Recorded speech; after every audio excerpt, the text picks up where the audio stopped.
Bonjour, je suis très heureuse de vous accueillir sur le plateau de Sagesse Bouddhiste pour la suite des émissions que nous consacrons au thème de la coproduction conditionnée dans la tradition du bouddhisme ancien. Nous avons pu voir la semaine dernière son mécanisme. Je vous propose d'examiner aujourd'hui l'impact que peut provoquer la coproduction conditionnée sur notre vision du moi au quotidien et mieux comprendre la souffrance qui peut en résulter. Alors en quoi le moi, comme d'autres phénomènes, est-il soumis aux conditions? Quels mécanismes et quelles réactions cela peut-il susciter? Que propose le bouddhisme plus concrètement dans ce cadre? C'est ce que je vous propose de voir dès à présent avec notre invité. Dominique Trottignon, bonjour et merci d'être avec nous. Vous pratiquez le bouddhisme depuis plus de 30 ans dans la tradition Theravada et vous êtes le directeur de l'IEB, l'Institut d'études bouddhiques. Alors, pouvez-vous tout d'abord, dans un premier temps, nous rappeler ce qu'est la coproduction conditionnée? Alors quelque chose de très simple, de beaucoup plus simple que ce que le terme un peu compliqué laisserait penser. Cela veut simplement dire que les phénomènes apparaissent en fonction d'un certain nombre de conditions ou de conditions multiples. C'est aussi simple que ça. Les choses ne se produisent pas d'elles-mêmes, elles ne se produisent que si un ensemble de conditions sont réunies qui vont provoquer leur apparition. Alors lorsque l'on parle de phénomènes, on parle notamment de ce que l'on appelle le moi. Alors tout d'abord, est-ce que vous pouvez tenter de définir un petit peu de quoi il s'agit? Alors, effectivement, la coproduction concerne tous les phénomènes et pour le bouddhisme, le moi n'existe pas comme une entité éternelle. Il s'agit lui aussi d'un phénomène qui apparaît en fonction d'un certain nombre de conditions. Alors quand on parle de moi, il faut plutôt comprendre l'image qu'on a de soi, l'image que j'ai de moi. Lorsque je dis moi, j'essaye de projeter dans mon discours ce que je crois être moi. C'est pas forcément mon moi réel, mais c'est l'image que j'ai de moi. Et cette image, d'après le Bouddha, se construit à chaque instant à partir d'identification à son corps, à ses idées, à ses opinions, à ses sentiments, etc. Et comme tous ces phénomènes-là sont impermanent, mouvant, change à chaque instant, et bien finalement, l'idée que je me fais de moi et l'idée que je vais essayer de renvoyer aux autres, elle aussi va changer à chaque instant. Mais donc ce sont des fabrications mentales, c'est ça? C'est exactement ça. On appelle ça effectivement une construction ou une fabrication mentale. C'est-à-dire que l'idée, quand on dit dans le bouddhisme le soi n'existe pas ou le moi n'existe pas, en fait pour dire les choses plus précisément, il faudrait dire il existe mais à chaque instant. Et à chaque instant, il est différent. On pourrait peut-être prendre un exemple. D'instant en instant, il y a un instant, je me considère comme quelqu'un de foncièrement heureux, et puis se produit un événement, je vais me considérer comme foncièrement malheureux, où j'étais amoureux d'une personne, et puis il suffit que quelque chose change, et je la déteste. Et tout cela participe en fait à l'idée que je me fais de moi, et cette image est construite à chaque instant. Mais alors on peut se demander si finalement il n'y a pas un décalage entre le moi essentiel quelque part et cette image qui pourrait peut-être générer aussi une forme de souffrance ou de mal-être. Eh ben, c'est exactement le discours du Bouddha en fait. La cause principale de la souffrance, c'est ce décalage entre la réalité du moi et le souhait que j'ai que ce moi existe de façon indépendante des circonstances. Donc on est sans arrêt en porte-à-faux finalement entre cette réalité qui change à chaque instant et l'espoir, le désir que j'ai que ce moi soit toujours équivalent. Encore une fois, si je reprends l'exemple de la personne amoureuse, on a défini l'image de soi comme j'aime quelqu'un. On a défini la personne de l'autre en disant elle est amoureuse ou il est amoureux de moi et on voudrait que ça soit permanent. Et on n'accepte pas le changement, on refuse que les choses puissent changer, que ce soit de mon côté, que ce soit de son côté, que ce soit du côté des circonstances. Et c'est toujours ce décalage en permanence entre la réalité telle qu'elle est et les idées que je me fais de cette réalité, la réalité telle que je voudrais qu'elle soit, qui provoque l'insatisfaction, ce qu'on appelle dukkha dans le bouddhisme, qu'on traduit généralement par souffrance. Et est-ce qu'elle n'est pas due aussi à un excès d'attachement, peut-être de saisie à ce moi ou cette image de moi? Alors, il y a les deux aspects. Il y a l'attachement au passé et le désir pour le futur. En fait, on est toujours dans la situation présente et soit on se tourne vers le passé en disant « je voudrais être toujours le même, ce que j'ai été auparavant, donc je refuse de changer », ou alors « je veux demeurer comme je suis dans l'avenir ». Et là aussi, je refuse de changer. Donc que ce soit l'attachement au passé ou la projection dans le futur, on est toujours là dans un refus finalement de la réalité qui, elle, est soumise à l'impermanence et au changement continuel. Mais du coup, comme on est toujours en train de se construire, de construire ce moi, notre part de responsabilité semble évidente. Est-ce que ce n'est pas aussi un des aspects essentiels? Oui. Et cette part de responsabilité, c'est ce qu'on appelle le karma. Hein, puisque le terme de karma, en fait, on pourrait le traduire par acte de création, acte de construction. Quand on parle de construction mentale, c'est au karma qu'on fait allusion. C'est vraiment la racine du mot. Et c'est la même idée que création en français. Hein. Et en fait, ce que dit le bouddhisme à travers cette notion de karma, c'est que nous construisons le moi à chaque instant. Hein. Mais les conditions de ces constructions changent à chaque instant aussi. Donc dès qu'on a construit le moi, on voudrait qu'il perdure, mais le problème, c'est que la réalité va changer, elle. Donc nous serons en porte-à-faux. Donc nous sommes obligés de réadapter notre idée aux nouvelles circonstances. Donc nous construisons un nouveau moi.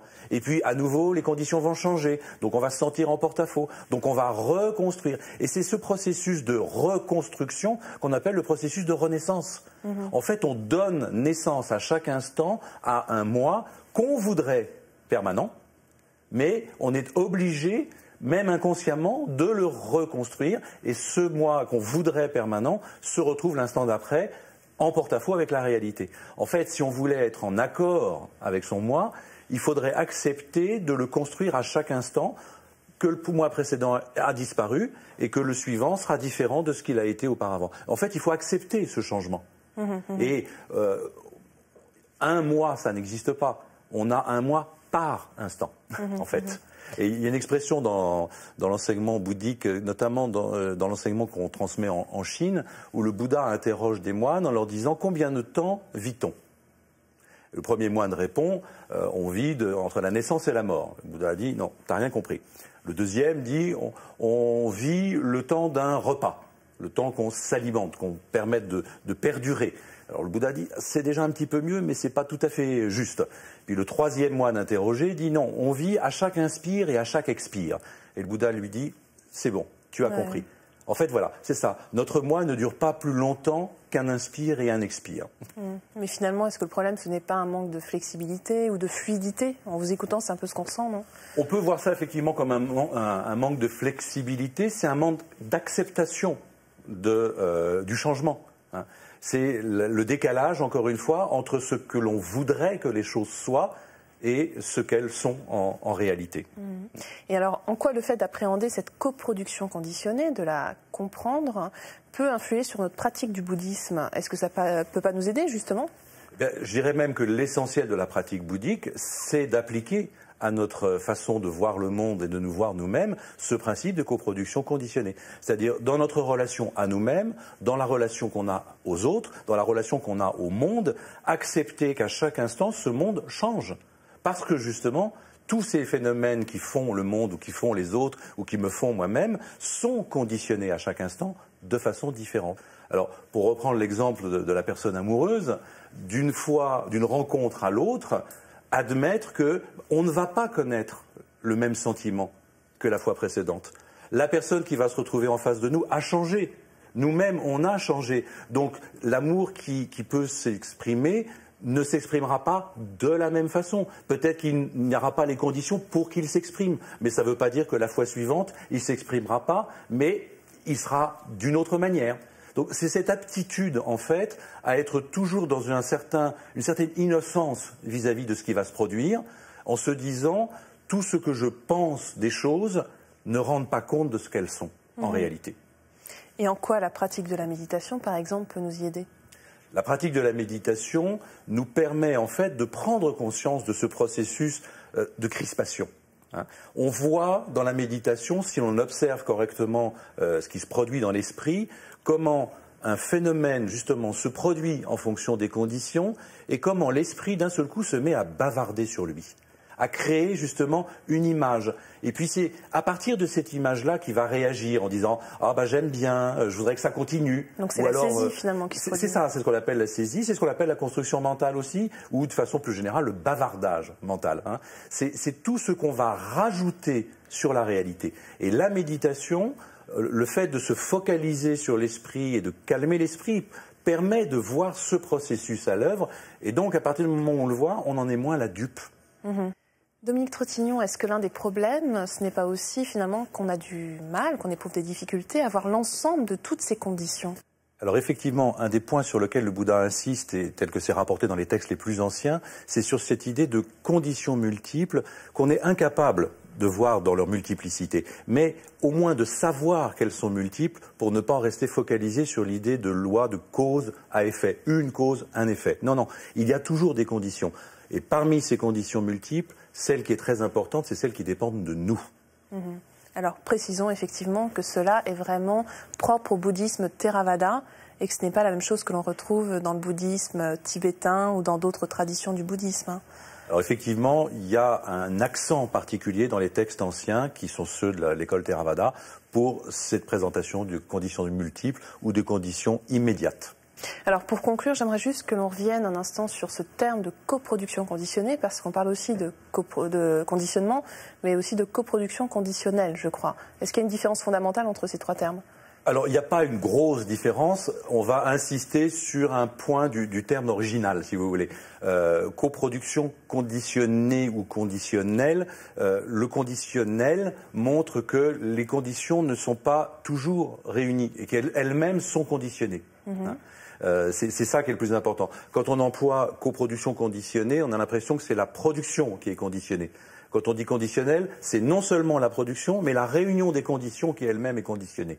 Donc on rajoute une couche d'interprétation. Et en fait, c'est vraiment ça sur lequel le Bouddha insiste le plus, c'est de dire que tout est absolument conditionné. Donc il n'y a rien de stable dans ce monde. Il nous met en garde en même temps, je crois, le Bouddha, non ? Il nous met en garde, bien évidemment, parce que notre réflexe le plus courant, c'est de penser que les choses ont une certaine permanence et qu'il y a une certaine stabilité sur laquelle on puisse s'appuyer. Or, pour le Bouddha, il sape tout point d'appui, en fait. Il nous incite, il nous oblige d'une certaine manière, si on met réellement son enseignement en pratique, il nous oblige à être à neuf à chaque événement qui se produit, à chaque instant, que ce soit dans notre façon de nous considérer nous-mêmes ou de considérer tout ce qui nous entoure, les êtres comme les choses. Ce qui est tout à fait révolutionnaire, à la fois pour l'époque et encore aujourd'hui. Ça reste le message unique du bouddhisme par rapport à toutes les autres religions, effectivement, puisque généralement, les religions proposent au contraire quelque chose de stable, une explication comme une éternité, qui pose quelque chose sur lequel on puisse s'appuyer.